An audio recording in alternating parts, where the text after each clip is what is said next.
I may have been playing Magic the Gathering all weekend, but that doesn't mean I didn't find time to break the event dungeon and bring you a bunch of teams. So let's jump in. I'm so excited to share it with you.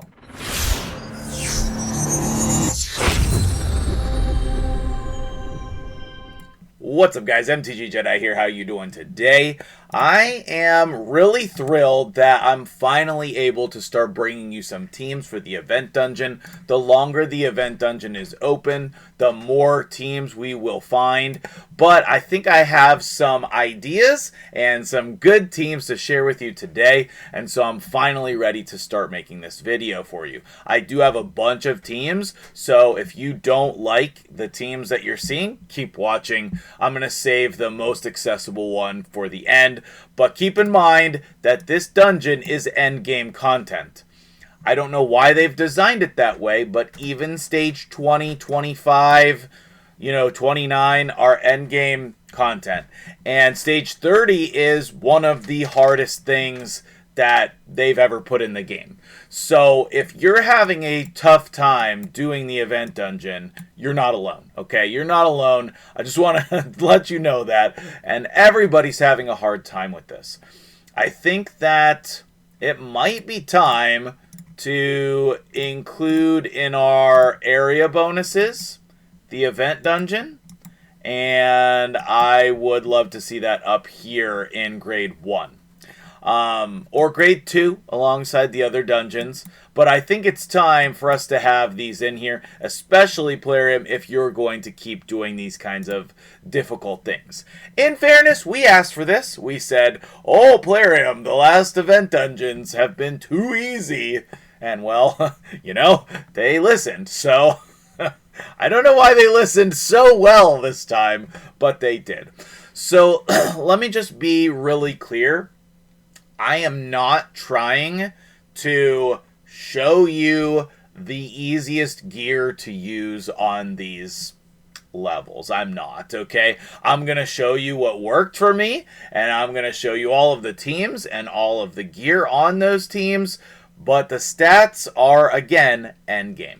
So let me start out by saying for the first team, what is your Phantom Shogun team? I want to show you my Phantom Shogun team because, number one, a lot of people ask, what do I do in Phantom Shogun? And I think that I do a little bit different things there than other people do. I have an ally attack team for the Phantom Shogun, and that's one of the strategies I'm going to show you today. And in fact, you can use this same team on the Phantom Shogun as in the event dungeon. So, stage 25... this is my team here. We have 2 ally attack champions. We have Leorius, Turvold, and a reset champion. Your only, caveats to these damage dealers is they have to be high damage A1 champions.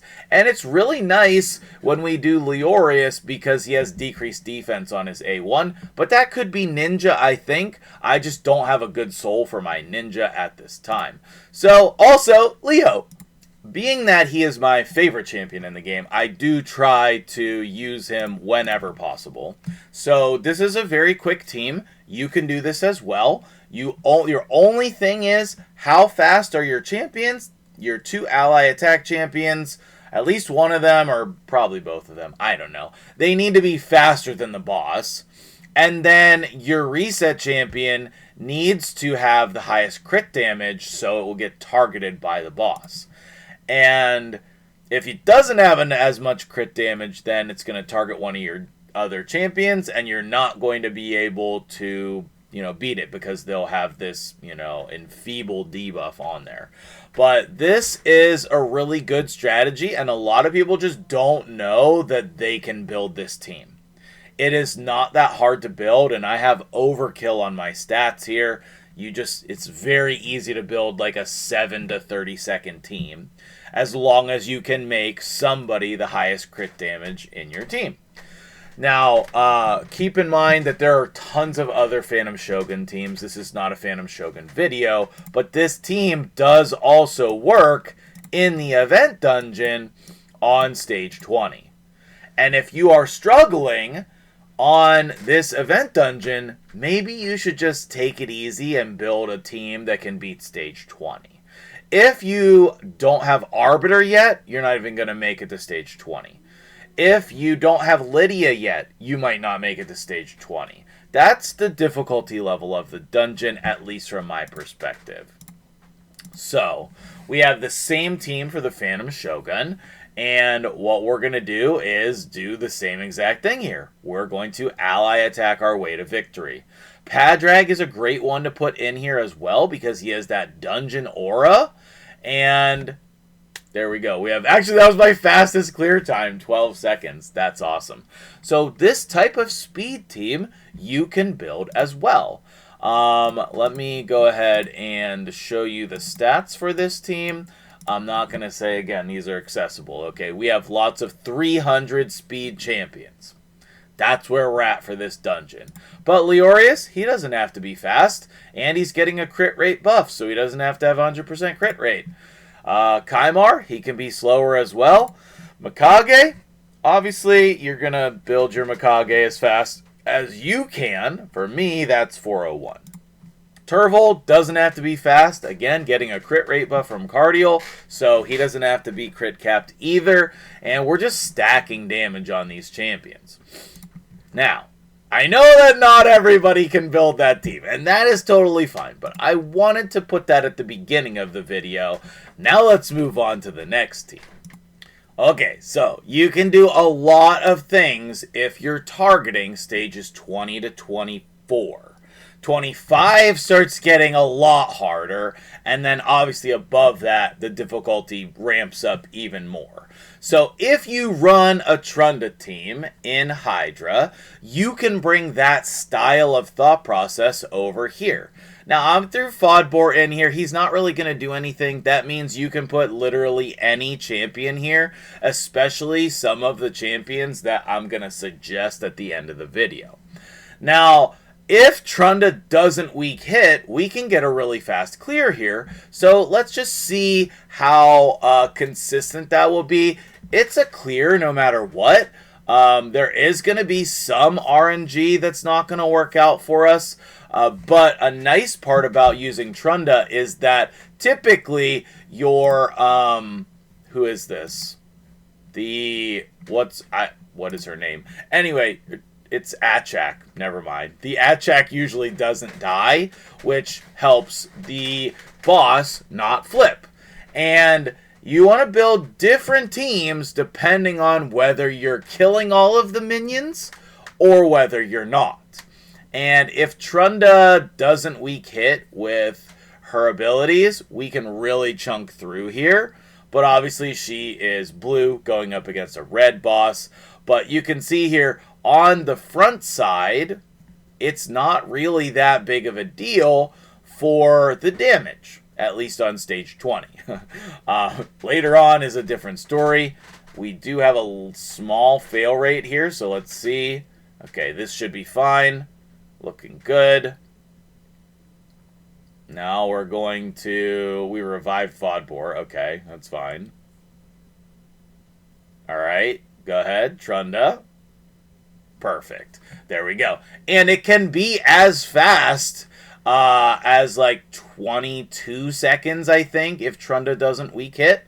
But you can use whatever damage dealer you want there, especially if you have like probably a Void Legendary would go there. But the point of showing this team is to show you that even magic damage dealers that are built well can beat this dungeon also. Now, you definitely do not need these kind of stats, but I'm just going to show you what they are anyway, in case you wanted to see my Trunda build for Hydra. That's what it is. Shu Zhen, I have low speed on purpose, because she's speed-tuned in another team that we're going to get to in a second. We have Glycate in here at a reasonable 322 in protection gear. Yumiko, again, speed-tuned for other teams. And then Fodbor, if we wanted to try him on higher levels, he is speed-tuned for that decreased defense. I ended up just like, putting him in this team because I was working on him for something else. So, that's that team. Now let's go and show you what team I am using on stage 30. It is crazy, okay? It is crazy. So, on stage 30, I am using this team. Again, this is not an accessible team, and I want to give shout-outs to my dude DeGreer, who was specifically helping me with this team, and also Soul Saint, another fellow content creator, streamer, endgame amazing player. He was also working on this team. So the goal here is to stop yourself from dying with Ashnar. You may be able to replace him with somebody else, but it has to be somebody who's going to stop you from dying. But also, the weaken is really important in this team, too.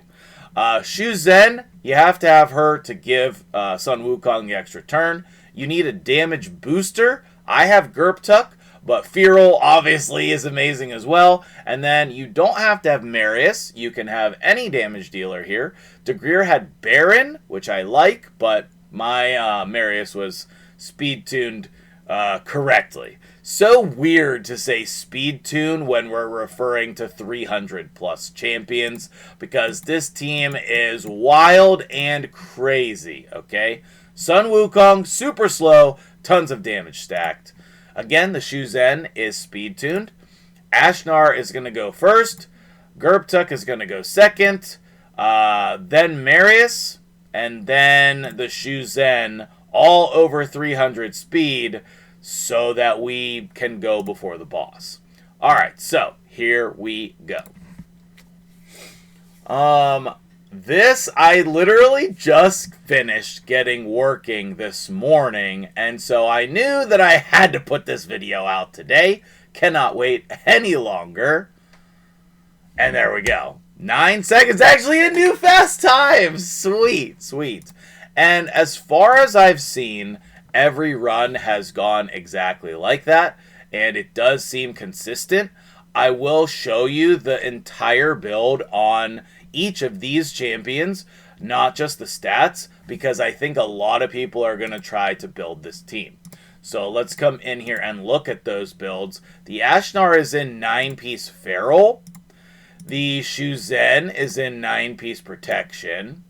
The Marius, I had to change out of my 9-piece Slayer build into 6-piece Slayer, 2-piece Speed, so that he would be at the right speed. Gerptuk, I literally just put at the right speed. I did not put him in any specific gear, so you just need over 500 accuracy for him. Same thing if this spot was Feral. But the speed is important and the accuracy. And then the Sun Wukong is going to be in Merciless. I did get a Slayer piece in there, but only one. And he needs actual insane stats. He needs the best stats that you can put on him. I think that this is the lowest stats you can have, because I had lower stats than this, but it just wasn't working. Now, I will also say I do have a 5-star Cat's Gaze here. And that is part of it, but I know that DeGreer ran a 4-star Cat's Gaze. And I have these gems on here. Those are very important as well. Crushing Rend, also important. Remember, we're only doing one hit. And then this is crucial. You must have Flawless Execution. You cannot rely on Helm Smasher here. It will not be consistent. So you have to make it work with Flawless Execution. And here are the full masteries, so that you can screenshot that and then do that on your own account. Okay, on to the accessible team. Okay, wait, one more before we get there, because this is a stage 25 team, kind of using that same strategy of ally attackers. I kind of did an on theme. Are these all Shadowkin? No, we have Sylvan and Shadowkin. Okay, never mind. I thought it was all one faction there for a second. So we have our ally attacker, we have our reset champion, we have our decreased defense and weakened champion, and then two pretty hefty damage dealers. Now, I understand 4 Void Legendaries, a lot of people are not going to have this, but you can fill in with the champions that you do have. I just want to show you another option for things like Stage 25. So while this is loading, I'm going to drink some coffee. Oh, I forgot it doesn't work on auto. That's why I wasn't going to show it. Okay, anyway, if you want to do some manual runs, all you have to do is click the boss, because for some reason, Rio is stupid on the boss. But as long as you click the boss, this team does work. Okay, so that's not really a good option. Yeah, I forgot about that. But I stuck it in here towards the end of the video, so that makes it okay, right? Right, exactly. All right, so I want to say this is under a minute team. It's not like extremely fast, but also stage 25, very, very difficult. Very difficult. And I'm going to make it easy for you in just a second. Remember, the best team is coming up here at the end. Oh, do we have a fail rate? No, we're good. Okay, cool. And then you could put Mikage in here as well to get the other ally attacks, which I think would be good. I went with these instead of her. Not sure why I didn't put her in. That seems like a good idea to be like bringing Onryo every time or Alil. Either way, I just wanted to show you because I thought it was cool. Now on to the best recommended team that I have for you. And last but not least, we have the super survivable strategy. And I did get this team to work as high up as stage 29, but it's not consistent enough for me to recommend that you use this current version like this. It's not like the stats are insanely accessible either. Like we have 320 speed on the Duchess in 9-piece protection, which I actually think regen would be better. I have Geo in regen with not quite enough accuracy, and Lydia crazy fast, Seer with tons of crit damage and Savage and speed, Vogoth with tons of HP. I mean, like, this is not even that accessible of stats for like an easy build, but it is a very consistent build for stage 25.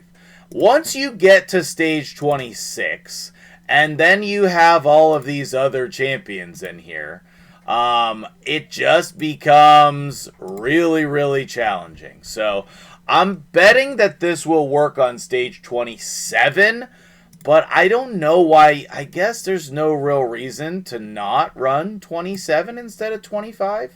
So I guess we'll try it here. But either way, you should be able to do stage 25, 27 with a survivable team like this, and then work backwards. You know, so if you can't build a fast team, then you just put a little bit more survivability in it, like a Duchess or a Vogoth or a Geomancer, and maybe let's say you don't need the survivability of the Geomancer. He's providing HP burn and his passive. So maybe you could put Newt in that spot. Maybe you don't need the Vogoth in there, and you can run a secondary damage deal or something like that. So take these ideas from these teams and put it together in the way that makes the most sense for your account. But this is the team structure here that I think the majority of players should go off of, because you're able to kill the minions all the way up to stage 27.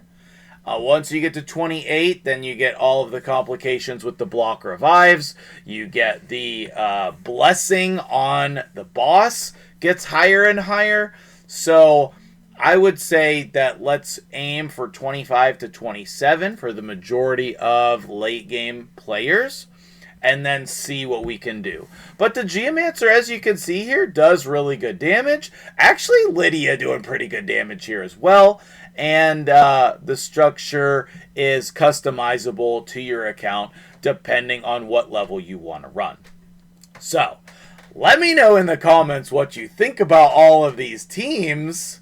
What's going to help you? What teams are you using? Post them in the comments below. I really look forward to it. And if your team is really that cool and good, message me directly in Discord. We might be able to do a video on it. Thanks so much for watching. I'm MtgJedi. Have a great day.